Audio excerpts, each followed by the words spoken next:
السلام عليكم، مرحبا بكم في حلقة جديدة من بودكاست طلع النيفو اللي كيهدف للرقي بالمستوى الفكري والثقافي والمادي. كيف العادة نفكركم ان هادشي اللي كنبارطاج معكم هو نتاج التجارب ديالنا وديال الناس واصلين سبقونا من قبل تعلمنا من عنده، واللي كنأكد عليه كيف العادة ان الانسان واخا يكثر العلم ديالو كيقدر يغلط ويكون عنده الصحبة النوبات. تعلم تبحث بيديك، والهضره اللي كنقول لك الا جاتك ماشي منطقية حاول تحللها وتأكد منها، سير قلب باش تزيد تعلم مزيان. نبداو الحلقة ديال اليوم اللي غادي نهضر فيها على الفرق بين الحياة في المغرب وفي الخارج وفي فرنسا على الخصوص على بركة الله. مؤخرا كثر الحديث في مواقع التواصل الاجتماعي على القرعه الامريكان والهجره لكندا والحريك الى اخره، وكثرت الهضره على ديك الشباب اللي كيحركوا مساكن على رجليهم في الغابات ديال اوروبا الشرقيه متحدين المخاطر، ومنهم اللي مسكين كيموت في الطريق حيت ديك الطريق صعيبه شويه فيها المافيات الى اخره. نسال الله لهم المغفره. كيف كنقول ديما قبل ما تبدا تتعلم خصك تحيد من دماغك داكشي اللي تعلمتيه غلط باش تبدا تتبع معنا الحلقات. خصك تصفي النيه وما تبقاش باغي تفرض الراي ديالك باي طريقه. بغيتي تناقش مرحبا في التعليقات. بالنسبه للحلقه ديال اليوم ما غاديش نهضروا على شكون حسن، واش الحياه في المغرب ولا الحياه في فرنسا ولا في الخارج، هذا ماشي الهدف وكل واحد حر في وجهه النظر ديالو. اليوم غادي نعطيكم حقائق مقارنات ومقاربات اللي بزاف ديال الناس ما فاهمينهاش. بحكم انني عشت في المغرب وفرنسا مده طويله قدرت نكون واحد الفكره عليهم بجوج، وبخلاف ديك الناس اللي غادي يقول لك راه هنا احسن ولا تما احسن وكيهضر بالعاطفه بلا ما عاش هنا ولهيه، غادي نحاول نوصل لك واحد الصوره اللي هي الاقرب للحقيقه. الهدف اذا ماشي نشجعك تبقى في المغرب ولا تخرج على برا، هذاك شغلك وقرارك اللي انت غادي تاخذه وتقدر عليه او ما تقدرش عليه. غادي نعطيك فقط اللي يفيدك باش تكون عندك فكره اوضح بعيدا عن الاشاعات والتاويلات. الا عندك شي سؤال مرحبا بك في التعليقات، وما تبخلش علينا بالمتابعه والبارطاج. على بركه الله مشينا. اولا غادي ندير مقارنه بين المغرب وفرنسا. علاش؟ حيت هما جوج بلدان اللي كنعرف مزيان بحكم انني عشت فيهم، باش ما يجيوش شي اخوان كيف العاده يقول لك وعلاش فرنسا وديك التبعيه والاستعماريه وراها الانجليزيه، لونجلي احسن من الفرنسيه الى اخره، وماشي هي اللغه ديال الوقت، كله يهضر في اللي كيفهم فيه. باغي الهضره على امريكان ولا كندا ولا انجلترا ولا استراليا، دير فيديو وهضر مع راسك، راه فيهاش لا ما يتقال صراحه. ثانيا المقارنه ما كتمثل حتى واحد، هو فقط رايي الشخصي وتجارب عشتها وشفتها. ما عجباتكش جرب بيديك. ثالثا في كل موضوع كيكون مؤيدين ومعارضين، الا ما متفقش من حقك، غير هو الراي ديالك ماشي ضروري تفرضه على الاخر، ناقشوا بكل حريه ولكن باحترام. رابعا وهذه هي الاهم، غادي نعاود هذه الفكره، فاش تشارك وجهه النظر ديالك في التعليقات شارك باحترام وباداب وبلغه مقاده، حيت تعليقك يعكس المستوى ديالك. اذا ديك الاسلوب ديال الزنقه خليه في الزنقه. من الافضل الا باغي تتعلم وتناقش تفتح العقل ديالك باش تستوعب. نبداو بفرنسا حيت الاغلبيه عارفين المغرب شنو فيه بحكم خالقين فيه ولا عايشين فيه، ولكن انتبهوا مزيان، تكون عايش في شي بلاصه ما كيعنيش انك عارف شنو فيها. راه شحال من واحد عايش في شي بلاد ولا في شي مدينه والبراني اللي كيستافد فيها. بالنسبه لاوروبا وخاصه فرنسا كاين بزاف ديال الايجابيات صراحه بلا ما نكذبوا على راسنا، ولكن في نفس الوقت فيها السلبيات ديالها كيف كل منطقه، حاجه طبيعيه. نبداو بالايجابيات. فرنسا مثلا هي من احسن الدول في المجال العنايه الصحيه، يعني فاش كتمرض كداوى كتمشي للسبيطار ديال الدوله كيفليوك. بين قوسين الميزانيه ديال الصحه عندهم كيتلقاو فيها انتقادات كبيره بزاف بسبب الطريقه اللي كيتعاملوا فيها والفشوش اللي عايشينه المواطنين. تصوروا مثلا مؤخرا كنت شفت واحد الممرض دار واحد الفيديو كيهضر في اغرب الحالات اللي جاو عنده المستعجلات. كان جا عنده واحد عضاته ناموسه شنيول، تخيلوا معايا، يعني باش تخيلوا الناس كيفاش مفشين بزاف. هي ايجابيه بالنسبه للمواطن ولكن كتاكل الميزانيه بزاف. ما عليناش، المهم انك فاش كتمرض ما كتخممش الصراحه، كتعيط كيجيو عندك حتى للدار وكيتهلاو فيك وكيداويوك. وهنا كنهضروا على الناس اللي عندهم الوقايه الصحيه ديالهم اللي كاينه عند الاغلبيه، حيت الا ما عندكش كتخلص واحد الفرق، كتجيك الفاكتوره حتى للدار من بعد ما كيطلبوها لك ديك الساعات حتى كداوى وتسالي وكتجيك للدار. ولكن في اغلب الاحيان الناس كيلقاو حلول، والناس اللي عندهم ما فحالهمش بالنسبه ليهم اللي المدخول ديالهم قليل ما كيخلصوا والو، هذيك كتكلف بهم الدوله. وحتى الناس اللي ما عندهمش الوريقات يعني اللي كيحرقوا كيكونوا تما يقدروا يمشيو للسبيطار ويداواو وما كيطلبوا لهمش الورق. وهذه الصراحه في الميدان الصحي من اكبر الايجابيات اللي عندهم، واللي فاش كيهضروا عليها المغاربه فاش كنناقشوا سواء في مواقع التواصل الاجتماعي وفي الحياه اليوميه تيقول لك بغينا العيش الكريم، وكيدخلوا هذه الخانه ديال الصحه في العيش الكريم اللي هي حقيقه فاش كتكون عارف راسك هدي الدواء مزيان كتكون عندك واحد الراحه نفسيه. من الجهه الاخرى بالنسبه للمغرب راكم عارفين العنايه الصحيه ما غاديش نقول ما كايناش ولكن ناقصه شويه. السبيطار العمومي الحاله ديالو ضعيفه بالمقارنه بفرنسا. الهدف ديالي ماشي انني نقلل من القيمه ديال المنشات اللي عندنا، ولكن للاسف كاين شويه ديال المحسوبيه وقله الامكانيات، وهذه بالنسبه للمواطن العادي العادي اللي ما عندوش مسكين باش يمشي للمصحات الخاصه. اما اللي قادر يمشي للمصحات الخاصه وعنده الامكانيات او كيتكلف وكيمشي يدبر على الفلوس باش يمشي يصرف على راسه في المصحه الخاصه، كاين شي مصحات الله يهديهم خصهم اعاده النظر في الانسانيه ديالهم، حيت بغض النظر واش عندك الفلوس او ما عندكش، التعامل بعض المرات تيكون ناقص. الكفاءات ماشي ديما كاينه، ماشي ديما كتكون في المواعيد، ولكن كاين مصحات اللي عندهم اسم وعندهم كفاءات وكيخدموا بمهنيه. الا انت قادر تخلص على راسك مزيان غادي تعالج. المهم الوضع راكم عارفينه في المغرب، وغادي نقولوا بالنسبه للنقطه ديال العنايه الصحيه المغرب خاسر في هذه المواجهه هذه، مازال بزاف ميت. النقطه الثانيه اللي بغيت نشير لها اللي هي من الايجابيات ديال فرنسا، الحياه اليوميه. كتلقى داكشي اللي بغيتي، والصالير ديالك الا كنتي خدام يقدر يعيشك عيشه مزيانه. وهنا كنأكد كنقول عيشه مزيانه ماشي الرفاهيه، حيت بزاف اللي كيخلط، حيت الرفاهيه الا بغيتي تعيشها على برا ماشي خصك صالير مقاد، خصك تكون كتدخل فلوس بزاف. المهم فرنسا مثلا كتلقى المنتوجات متوفره بشكل متنوع. ناخذ مثلا الفرماج اللي بغيتي، الانواع ديالو، مشتقات الحليب اللي بغيتي، الباتيسري والحلويات معروفين في العالم كله.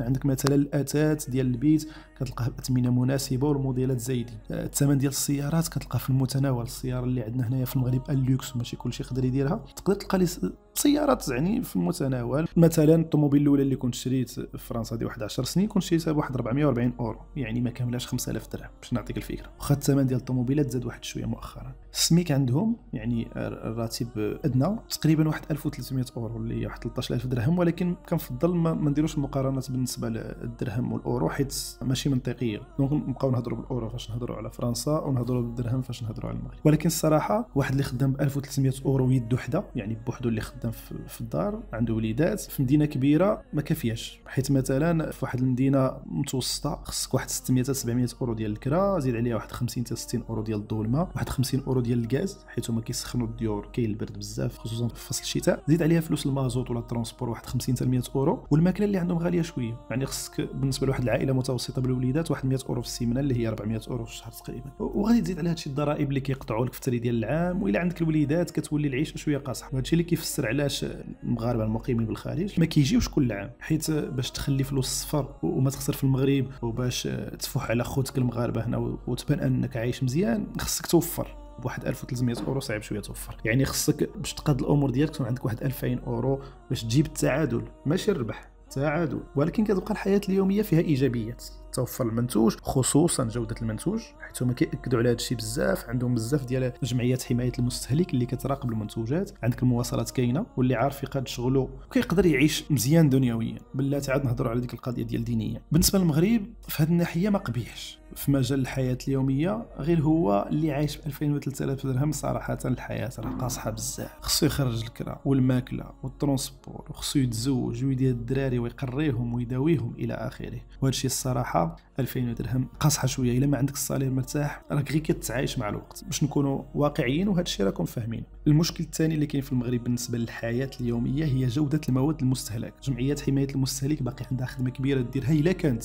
حيت صراحه ما كنعرفش شي جمعيات حمايه المستهلك اللي كدير الخدمه ديالها ولا اللي كتحرك في هذه المجالات. السيارات غاليين بزاف وماشي في المتناول ديال كلشي. باقي السياره كنهضروا عليها كوسيله الرفاهيه ماشي وسيله ديال التنقل. وعلى العموم داكشي ديال الرخاء خصو شويه الفلوس صحيحه. مثلا اللي بارك الجرا ديال كبار المنتجعات عندهم هما بثمن مقبول متوفرين، على العكس ديال المغرب. الرياضات من غير كره القدم والحديد لي سال دو ميسكيلاسيون اللي ولاو تا هما كيزيدوا في الثمن، خصك بزاف ديال الفلوس. الدليل مثلا شحال من واحد كتعرفوا كيلعب تنس ولا الجولف ولا كيترين السباحه وبشحال. المهم حتى هذه النقطه فرنسا زايده شويه على المغرب، زايده بزاف نقدروا نقولوا، خصوصا فاش كنهضروا على العاميه، باش ما يجيوش شي فهميه يقول لك وانا كنشد 10 ولا 5 المليون وعايش مزيان في المغرب احسن من فرنسا، حيت فعلا الا كتشد 10 المليون راك عايش مزيان، وهذه المقارنه اصلا انت ما داخلش فيها. النقطه الثالثه اللي بغيت نهضر عليها من الايجابيات وهي قويه بزاف في فرنسا هي السوسيال، يعني الحياه الاجتماعيه. كتزوج كينقصوا لكم الضرائب، كتولد كيخلصوك على الدراري، ماشي 300 درهم في الشهر، اكثر بزاف. الا بقيت عاقل كان شي 326 اورو بالنسبه للوليد الاول. هذه مده دابا ما عرفتش شحال كاينه. المهم بعد الولاد الاخرين كيضربوا لك الحساب، الا ما كتخلصش مزيان ولا ما خدامش كيخلصوا على حسب الوضعيه الاجتماعيه ديالك. وهذا الشيء للاسف كيستغلوه شي وحدين باش ياخذوا فلوس بدون حق وكيكذبوا باش يدخلوا الفلوس. هذا الشيء ما كنشجعش عليه. فاش يبقاو يعاودوا لك خصوصا العائله اللي كتجي كتقول لك حنايا جالسين وكنشدوا الشوماج وخدامين، عرف ان اللي حصل كيودي وراه كاينه المراقبه. وديك الشيء فيه الغش، كيخلصوك على الدخول المدرسي باش كتشري الحويجات الوليد الوليدات وكيسلفوهم الكتوبه باش يقراوا، والمدرسه عندهم فابور، المدرسه ديال الدوله اللي هي مزيانه، من بعد النوبه تحسن من المدرسه ديال الخاصه، قليل اللي كيقري ولادو في المدارس الخاصه على برا. بالنسبه كنهضروا بالنسبه على المردود المدرسه، حيت انا المدرسه السيستم نقولوا المنظومه الدراسيه عندهم كنعتبرها من السلبيات على حسب داكشي اللي كيقريوه، وهذا يرجعوا لهذه النقطه هذه. كيعاونوك في الكره وكيقدروا يعطيوك حتى مساعدات باش دوز مثلا العطله، تسافر الا ظروفك ما كتسمحش. فاش ما كتكونش خدام كيبقاو يعاونوك باش تلقى خدمه، وكيعيطوا لك وتدوز لي زونتروتيان، وكيكون عندك جلسات مع موجه مهني باش يشوف شنو ناقصك ويقترح عليك دورات تدريبيه باش تطلع المستوى ديالك وتلقى خدمه. وهذا الشيء حتى هو كيديروه باش ما يبقاوش الناس جالسين في الدار وكيتخلصوا ويطلعوا معدل البطاله. ولكن هذه رجعوا نفس الهضره، كاين الناس للاسف كياخذوا هادشي سبه باش ما يخدموش وكيبقاو يتماطلوا، وهذا الشيء من السلبيات ديال النظام ديالهم. علموا الناس العجز بزاف حتى ولات عندهم واحد المجتمع فاشل. على ديك الشيء فاش كتمشي كتلقى بزاف ديال الاجانب اللي عندهم خدامين تما وفي مناصب كبيره. مثلا في الجامعات كتلقى اساتذه في مدارس عليا اللي هما فيهم بزاف ديال العرب، فيهم بزاف ديال اوروبا الشرقيه. كتلقى اطباء، بزاف ديال الاطباء خصوصا في لي سبيسياليتي مغاربيين، يعني مغاربه جزائريين تونسيين، حيت هما ما قراوش بزاف وتعلموا العجز، وتا هذوك اللي قراو ولاو كيمشيو بعيد وكيفكروا انهم يخرجوا على برا امريكا ولا كندا باش يكون عندهم امتيازات كبر. في المغرب وكنظن في غالب الدول هذه النقطه ما كايناش وتكاد تكون منعدمه. من غير ديك 300 درهم ديال الوليدات اللي كيعطيوك في الوليد الاول والثاني والثالث مازالين بعاد شويه، وهذا الشيء طبيعي حيت كيطلب ميزانيه كبيره، وحنا مازالين في طور التنميه. هذه ما كنعتبرهاش انتقاد المغرب، ولكن كاين اولويات. انا شخصيا من الناس المتفائلين وكنشوف ان المغرب تقدم اشواط كبيره بزاف مؤخرا، ولكن باقي ما يدار، وكنشوف هذه فرصه باش الناس تجتهد، حيت صراحه كيف تنقولوا كاين ارض خصبه خصها اللي يستغلها. النقطه الايجابيه الرابعه واللي كتبان لي حتى هي مهمه وكتسهل الحياه اليوميه هي البابخاس، يعني الأوراق والإجراءات الإدارية. صراحة كاين فرق شاسع بيننا وبينهم، وخصنا نزيدو نخدموا على هذه القضية. مثلا غادي ناخذوا مثال اللي كنعانيو منه، لاكارت ناسيونال. باش كتقادها عندهم لاكارت ناسيونال خصك تصويره واثبات السكن، يعني تجيب شي ورقه ديال الموظف بسميتك ولا ورقه ديال التليفون بسميتك فيها عنوان، ولا هي شي واحد هادي يكتب انا الموقع اسفله اشهد ان هذا السيد هذا، مثلا شي واحد من عائلتك ان هذا السيد هذا ساكن معايا، الا كان شي واحد من ايبيرجيك انت ساكن معاه، يكفي تجيب ورقه تصويره، وهاد الورقه هذه كتمشي تدفعها في لاميغي ديالهم اللي هي بحال المقاطعه، وصافي كتخرج لك لاكارت ناسيونال. عقد ازدياد تقدر تطلبه من الانترنت وانت في مدينه واحده اخرى وانت في بلاد واحده اخرى، ويصيفطوه لك حتى للدار بلا ما تخلص حتى ريال. نفس الشيء بالنسبه لحسن السيره الى اخره. باش تحل شركه سهله بزاف، كلشي تقدر تخلصه من الانترنت، الماء، الضوء، التليفون، تقدر دير كايت تقطع مباشره بلا ما تصدع راسك، يبقى يدوزك مباشره للكونت بنكي. حتى الانتخابات حتى الانتخابات تقدر تصوت وانت في الدار من الانترنت. هذه القضيه عندهم زايده الصراحه. المغرب راكم عارفين كاين شويه ديال سيرواجي، وبعد النوبات خصك باش تصوب شي رخصه تسالى شي 3 ولا 4 ديال الادارات، والاجراءات ما واضحين، شي مرات ما كتكونش عارف شنو خصك دير، وكيبقى ديك السيد اللي كيستقبلك عنده الصلاحيه باش يصيفطك تقلب على شي ورقه اللي عمرك سمعتي بها ولا كتسمع بها لاول مره، حيت انت ما عارفش، ويقدر هو يكون كاين هذيك الورقه، ويقدر هو يكون كيستغل انك ما عارفش. المهم الا خصك شي ورقه في المغرب كتهز لها الهم وكتكرفس، خصك تاخذ كونجي الا باغي تمشي تصوب شي ورقه. نسدوا هذه النقطة وندوزوا النقطة اللي كنعتبرها من الإيجابيات، واللي غادي تكون آخر نقطة في الإيجابيات، هي الخدمة، وخصوصا المهنية في الخدمة. وكنذكر أنني حاولت نشوف الإيجابيات اللي مهمة وباينة، ما هاديش نهضر على كل شيء حيت كاين حاجات واحدة أخرين، ولكن باش نبسط خديت ديك الشيء اللي نقدروا نهضروا عليه وغادي تفهموه، وغادي تحاولوا أنكم ديروا فكرة عامة على الإيجابيات والسلبيات ديال فرنسا والمغرب.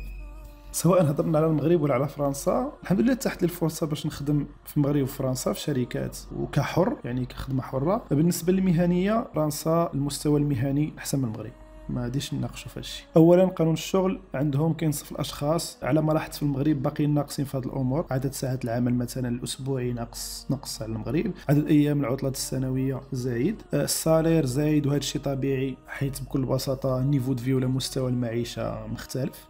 ولكن الحاجه اللي مختلفه بزاف هي الاحترافيه ديال الناس اللي خدامين. فعلا يقدر يكونوا شي وحدين كيغشوا في الخدمه، كيخافوا من العقاب، غير هو الحاجه اللي شت هو انه الناس تما عندهم داكشي اللي كنسميه روح الانتماء. بحال دابا شي واحد خدام في شركه في فرنسا كتلقاه كيشجع الشركه وكيفكر فيها وكيفكر في مصلحتها، طبعا حيت الشركه فكرت فيه قبل. كتلقى المواطن كيشجع كذلك المنتوج المحلي بشراسه، واخا ما عندوش يقدر يمشي يشري منتوج اللي هو صنع محلي اغلى من هذاك اللي جاي من على برا، حيت كيعتبر ان المنتوج المحلي عنده قيمه وعنده جوده احسن، وانه فاش كيشري ديك المنتوج المحلي كيشجع الاقتصاد ديال بلادو. هذه ما عندناش حنايا. بالنسبه للعمل الحر عندهم مقنن، الناس كيدخلوا فلوس كثيره فعلا، وتقدر تدخل فلوس كثيره، يعني اللي عنده شي حرفه يقدر يعيش مزيان، سواء كوافور، نجار، بناي، صبار، اللي عنده حرفه كيعيش مزيان الا عرف يخدم. غير هو الضرائب كتكون طالعه شويه واخا هكاك، ولكن بالمقارنه الواحد اللي يخدم حر كيتقن خدمته بكل صراحه غادي يقدر يعيش مزيان على برا. في المغرب باقي الناس فيها غادي نقولوا محسوبيه في الشركات،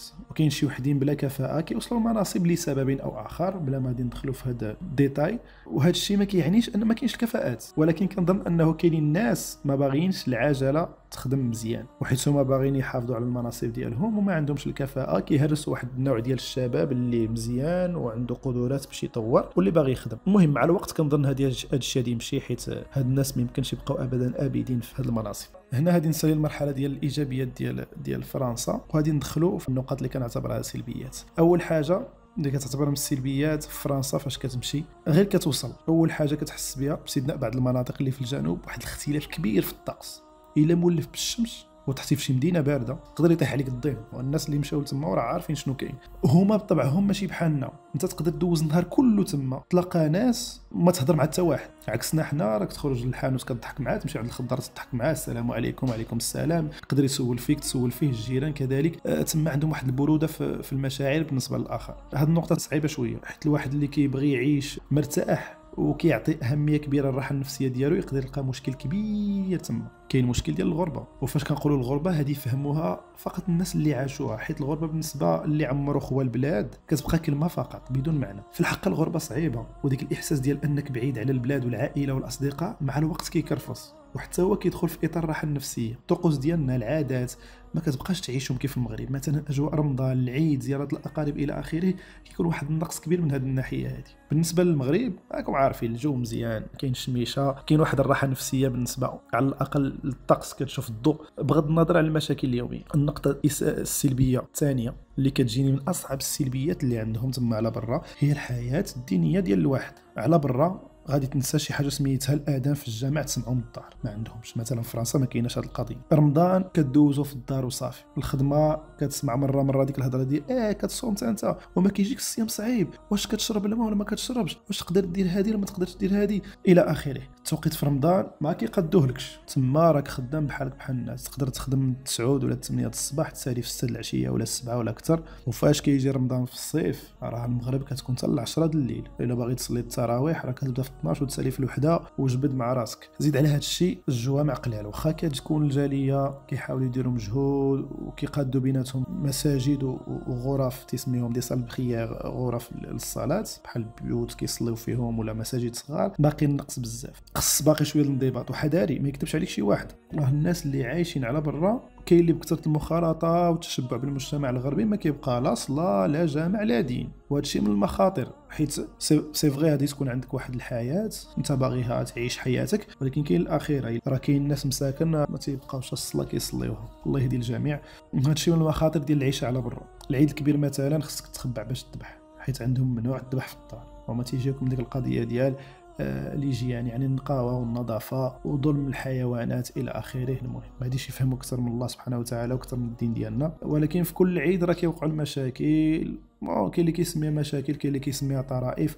البوليس راه كيجيو حتى للديور يقلبوا في الطوموبيلات، يعني اللي كيلقاو عنده حولي ولا شي حاجه هزوا معاه للدار راه كيوقع له مشاكل، كياخذ غرامات ماليه الى اخره. يعني النقطه ديال الحياه الدينيه كتجيني من اصعب الامور اللي كيعانيو منها الناس في الغربه، وللاسف الشديد شحال من واحد كيضحي بها باش يعيش حياته. كيف غادي يقولوا شي وحدين كيبقى لا دين لا دنيا، وفي التالي فاش كيكبر وكيمشي العمر تيجي يقول لك الغربه كلات لنا عمرنا. لا سيدي، الغربه كلات لك عمرك، هو اختيار ديالك. كيف قلت لكم في الاول كل واحد كيدير الاختيار ديالو ويتحمله. النقطه السلبيه الثالثه اللي ماشي سلبيه فقط وانما خطيره هي تربيه الابناء.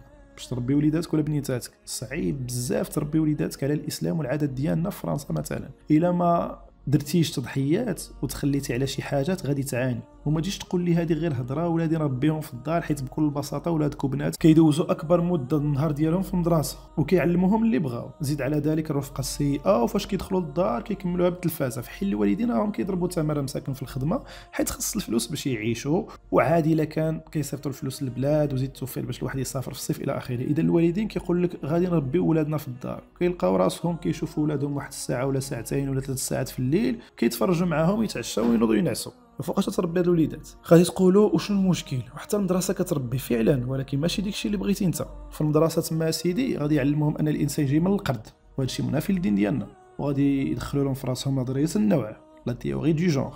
ما عرفتش سمعتي بها ولا ما سمعتيش بها اسيدي. هذه النظريه كتقول لك ان كل واحد من حقه يختار الجنس ديالو بغض النظر واش هو وليد ولا بنيته، وغادي يعلمهم ان التسامح هو يعطيو الحقوق للمثليين، وبين قوسين اي حاجه قلتيها ضدهم وتبتات عليك كيعاقب عليها القانون.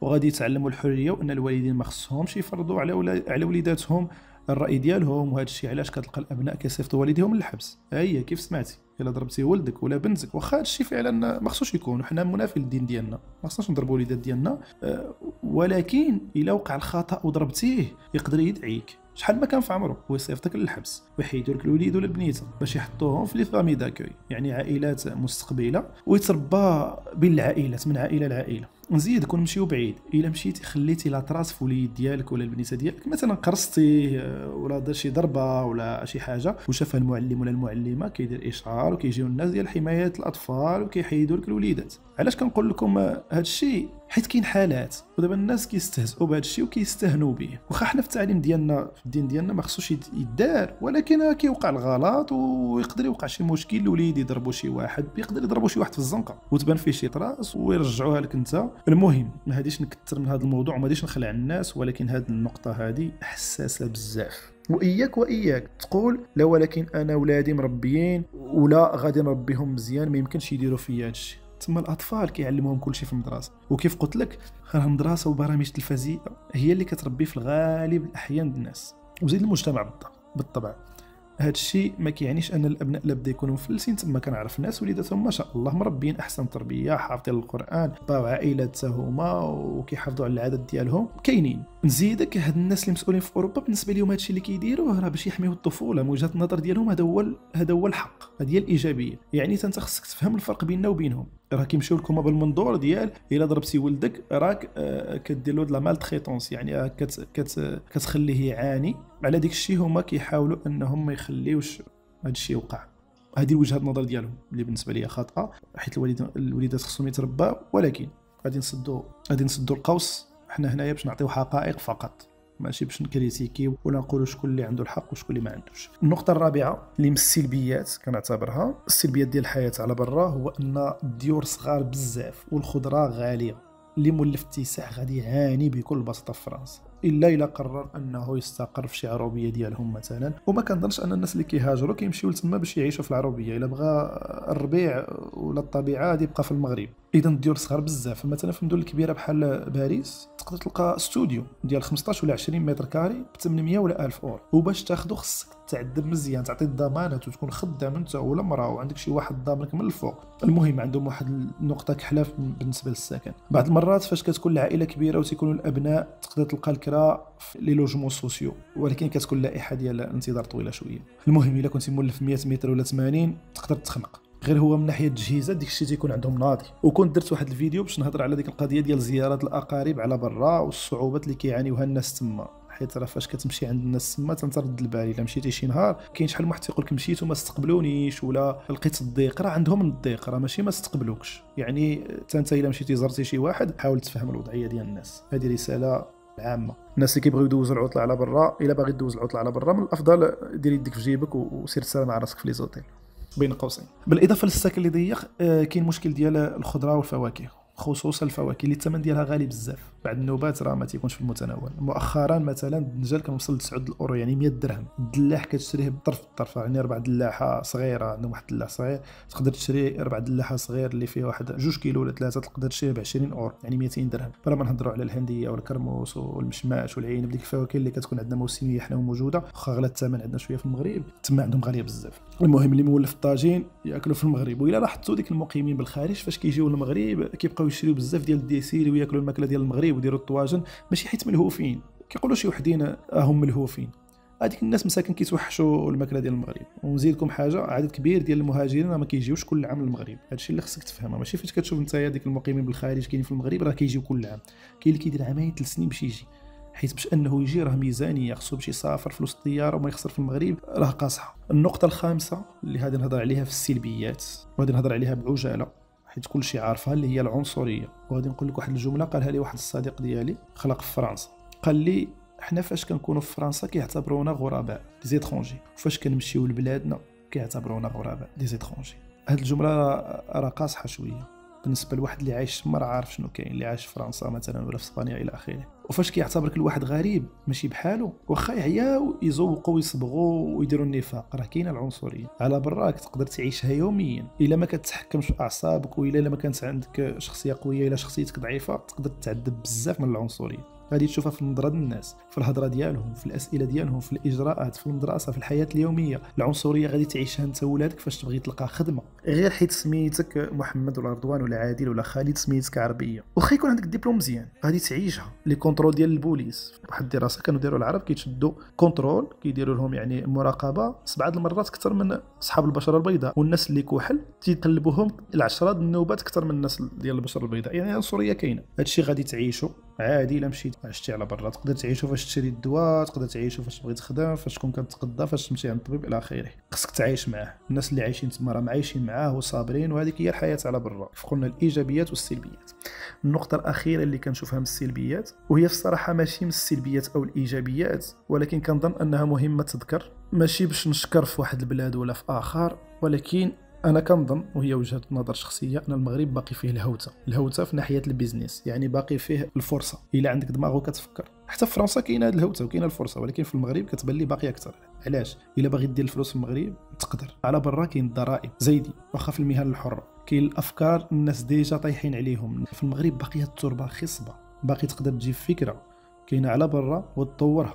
الدوله مازال ما كتحكرش بزاف على الضرائب، وحتى النسبه ديال الضرائب كتبقى معقوله في المغرب بالنسبه لفرنسا. هذه بين قوسين للناس اللي باقي عندهم طموح، خصوصا الشباب اللي باقي عندهم ما يقول في دماغ. المقارنه اللي بغيت ندير كملات، وكيف قلت لكم هي معتمده على التجربه ديالي الخاصه، وهي بالخصوص مقارنه تخليك تشوف الايجابيات والسلبيات بطريقه محايده، ما زدت لا مع هادو لا مع هادو. ما كنصحش في هذا الفيديو شي واحد يبقى في المغرب ولا يمشي لفرنسا، حيت ما هميش تعيش في المغرب ولا فرنسا صراحه، هذاك الشغل ديالك والاختيار ديالك. ولكن اللي بغيت نوصل لك هو صوره كامله، باش ما تبقاش داوي بديك الشيء اللي سامع واللي اكثر من النص ديالو غلط. نتمنى نكون نفعتكم واحد شويه، ونتمنى حتى نتوما تشجعونا وتساندونا باللايك، ابونيو وتبارطاجي. الا عندك شي سؤال مرحبا بك في التعليقات. وما تنساش الهدف هو نطلعوا النيفو، وباش نطلعوا النيفو خصنا نوعاو ونتقبلوا الافكار والتعلم. الحلقه ديال اليوم تسالات، ولكن باقي غادي نجيب لكم بزاف ديال الحاجات.